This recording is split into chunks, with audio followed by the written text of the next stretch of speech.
తెలంగాణలో 17కు 17 సీట్లు బీజేపీ గెలవాలన్నారు కేంద్ర మంత్రి కిషన్ రెడ్డి.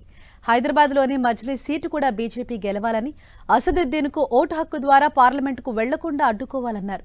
మజ్లిస్ పార్టీ ప్రజాస్వామ్యానికి, అభివృద్ధికి వ్యతిరేకంగా పనిచేస్తుందని కిషన్ రెడ్డి ఆరోపించారు.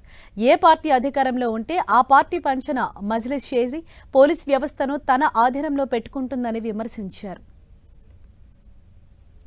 హైదరాబాద్ పార్లమెంట్ సీట్ ఏదైతే ఉన్నదో ఈ సీటును మనం గెలవాల్సినటువంటి అవసరం ఉంది.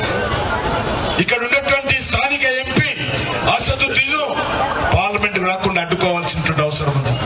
అడ్డుకోవడం అంటే ఓటు హక్కు ద్వారా ప్రజాస్వామ్య పద్ధతిలో అడ్డుకోవాలి. కాబట్టి మనం అందరినీ కోరుతా ఉన్నాం, అందరం కూడా హైదరాబాద్ లో ఉన్నటువంటి ప్రజలందరూ ఈరోజు మతాలకు అతీతంగా అన్ని వర్గాల ప్రజలు ఏకమై ఈ యొక్క ఎంఐఎం పార్టీని ఓడించాల్సిన అవసరం ఉంది. ఎంఐఎం పార్టీ ఎమ్మెల్యేలు ఎక్కడుంటారు, ఎంఐఎం పార్టీ ఎమ్మెల్యేలు ఎక్కడుంటారు, ఎంఐఎం పార్టీ ఎంపీ ఎక్కడుంటాడు, అక్కడ అభివృద్ధి జరగదు, అక్కడ పనులు జరగవు. రౌడీజము, గూండాయిజము ఇదే ఉంటుంది. ఆస్తులు దోచుకుంటారు.